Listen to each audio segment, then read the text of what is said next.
3 days before Thanksgiving, my mother's text lit up my phone. Don't bother coming. You're not welcome here anymore. I stared at the message, sitting in my private office overlooking the Pacific Ocean. Below, guests lounged by infinity pools and strolled along pristine beaches, enjoying the exclusive Paradise Cove resort. My resort, though my family didn't know that. The irony would have been funny if it didn't hurt so much. Another text followed. We'll be arriving at Paradise Cove tomorrow as usual. At least we still have our special place even if you've ruined everything else. Their special place. The luxury resort where the Morrison family had spent every Thanksgiving and Christmas for the past 20 years. The place where they'd made me feel like an outsider since I was 16. I picked up my desk phone. Sarah, please pull up the Morrison family's permanent booking records. Already done, Ms. Morrison, my assistant replied. Your parents and siblings are scheduled to arrive tomorrow for their annual 2-week Thanksgiving stay. The usual beachfront villas, all amenities included. I closed my eyes, remembering last Thanksgiving. The moment everything changed. Did you really think we'd support this? My father had demanded, waving my proposal in the air. Using family money to help homeless shelters and rehabilitation centers? The Morrison Foundation supports proper charities, opera houses, art museums, places that reflect our standing in society. People are suffering, Dad, I'd argued. We have the resources to make real change. You're just like your Aunt Margaret, my mother had sniffed. Always trying to help the wrong sort of people. Aunt Margaret. My father's sister who'd been ostracized from the family for similar reasons 20 years ago. The same aunt who'd secretly helped me buy Paradise Cove Resort when it went up for sale last year. The foundation's money isn't for common people, my sister Victoria had declared. Really, Olivia, sometimes I wonder if you were switched at birth. My brother Peter had smirked. Let her waste her own money on lost causes. Oh wait, she doesn't have any. They had no idea that while they were mocking my bleeding heart ideas, I was quietly building my own empire. Paradise Cove was just the latest acquisition in a portfolio that included hotels, resorts, and charitable foundations across 3 continents. The family's special place was actually mine. My phone buzzed again.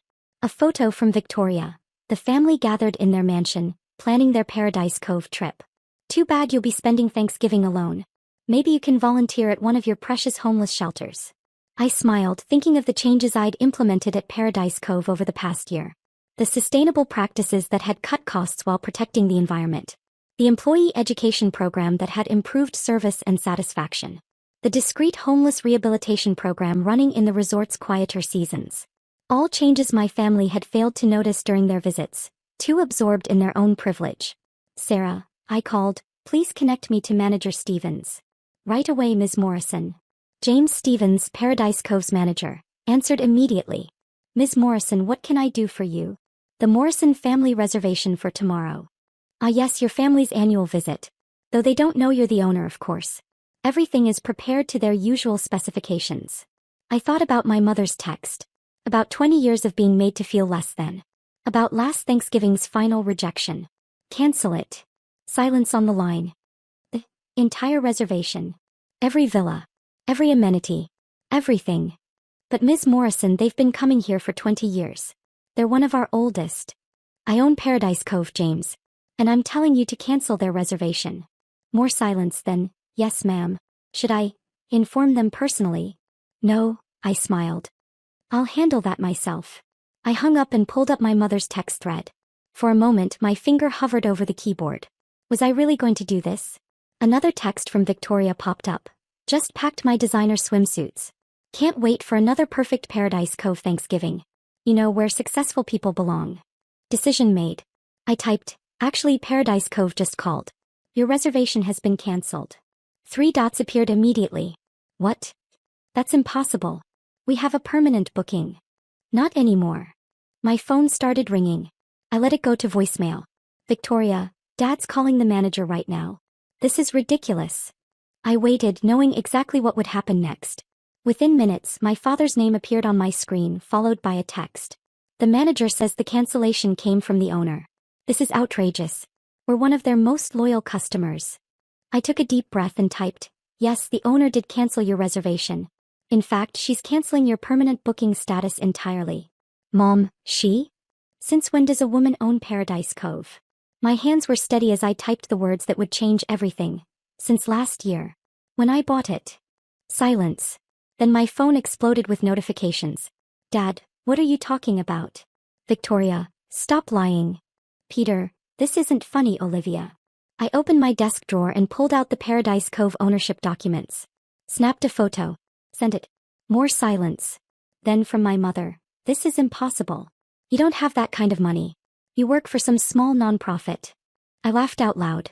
They still thought I worked at a local charity, never bothering to learn that I'd built a successful hospitality group focused on sustainable luxury and social impact. Check the documents, Mom. Paradise Cove is mine. Your special place belongs to the daughter you just uninvited from Thanksgiving. My office phone buzzed. Ms. Morrison, your father is on the main line demanding to speak to the owner. I smiled. Put him through, Sarah. It's time for a family reunion. Sometimes karma arrives in the form of cancelled reservations. Olivia. My father's voice was strangled. What have you done? Nothing yet, I replied calmly. But I think it's time we had a conversation about family, privilege, and consequences. Would you like to have it over the phone, or would you prefer to meet in person? I have a lovely office overlooking the ocean. You know, at the resort you thought you owned a piece of. The silence that followed was 20 years in the making. An hour later, I watched my family file into my office like chastened schoolchildren. Gone was their usual arrogance, replaced by a mixture of shock, anger, and, most surprisingly, fear. Please sit, I gestured to the plush chairs facing my desk. Through the floor-to-ceiling windows behind me, Paradise Cove stretched out in all its glory. How? My father demanded, ignoring the chair. How did you afford this place? I leaned back, enjoying the role reversal. You never bothered to check what I was really doing, did you? Too busy mocking my bleeding heart ideas to notice I was building something. Building what? Victoria snapped, but her voice trembled slightly. Morrison Hospitality Group, I replied calmly. 15 luxury resorts across 3 continents. All sustainable, all profitable, all combining luxury with social impact. My mother sank into a chair, her perfectly maintained facade cracking. 15 resorts? But you work at a homeless shelter. No, Mom. I partner with homeless shelters, rehabilitation centers, and education programs through my resorts. Paradise Cove alone has helped 300 people get back on their feet through our discreet employment program. This is ridiculous, Peter cut in. You're making this up. Show us proof. I pressed a button on my desk phone.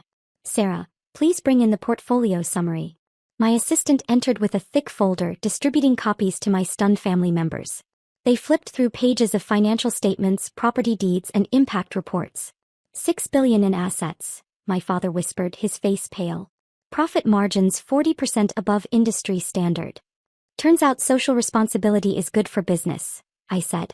Who knew? Victoria threw her copy on my desk. Fine. You're rich. Congratulations. But this petty revenge, canceling our reservation. Petty. I stood up slowly. Like uninviting me from Thanksgiving? Like 20 years of mockery and exclusion? Like rejecting every idea I had because it didn't fit your narrow view of what matters.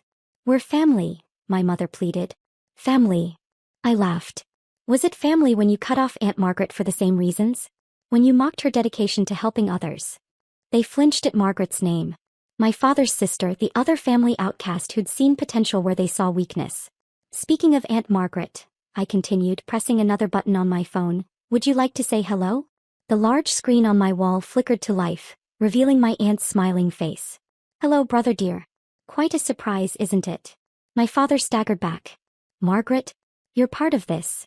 I helped Olivia buy Paradise Cove, she said proudly.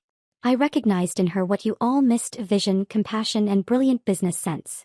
You helped her take our special place away, my mother accused. Your special place? Aunt Margaret's laugh was cold. The place where you made her feel unwelcome for 20 years? Where you flaunted your privilege while she was building something meaningful. We can sue, Peter threatened weakly. We have permanent booking rights.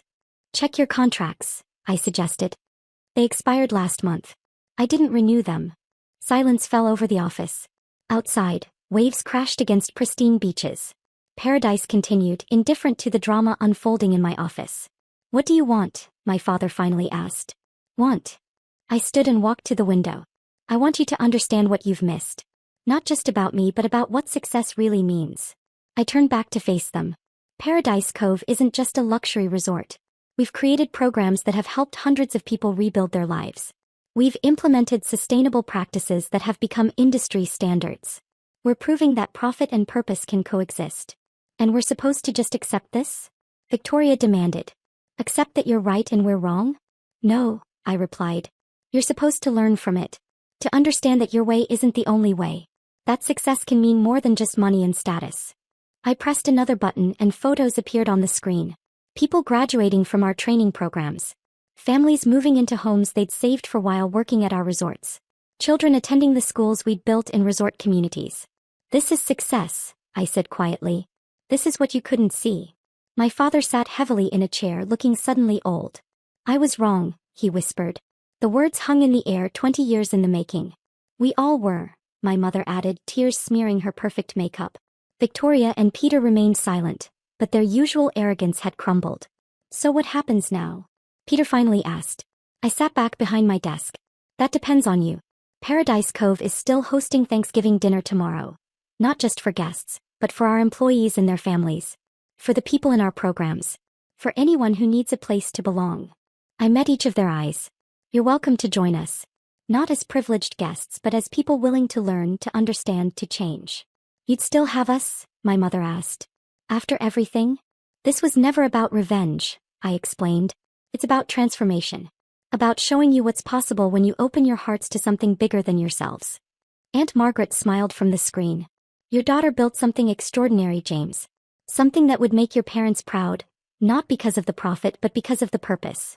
My father stood slowly. We need time to process all this. Take it, I said. But remember, Thanksgiving dinner is at 6 tomorrow. If you come ready to see Paradise Cove through new eyes. They filed out quietly, shoulders slumped, worlds shaken. As the door closed behind them, Aunt Margaret spoke. You did it, sweetheart. You changed everything. I smiled at my aunt's image. We did it. Thank you for believing in me when they couldn't. They'll come tomorrow, she predicted. Their pride is wounded, but their eyes are finally opening. He was right. The next evening my family arrived at Paradise Cove, not in their usual luxury cars, but in modest rentals. They joined our Thanksgiving celebration, sitting among employees, program participants and other guests. They listened to stories of lives changed. They saw the impact of the programs they'd once mocked. They began to understand. Victoria now runs our education initiatives. Peter manages community outreach. Even my parents have embraced the new Paradise Cove, proudly telling friends about their daughter's vision. Last week, a journalist asked me why I didn't just ban my family completely. Why give them a chance to change? I showed her a photo from last Thanksgiving. My family serving meals, talking with guests, finally part of something bigger than themselves. Sometimes, I told her, the best revenge isn't about punishment. It's about transformation.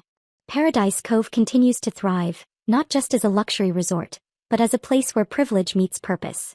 Where family means more than blood or status. Where success is measured in lives changed, not just profits earned. And every Thanksgiving we celebrate together. Not as the old Morrison family bound by pride and prejudice, but as something new. Something better. Sometimes it takes losing paradise to find something more precious. Understanding.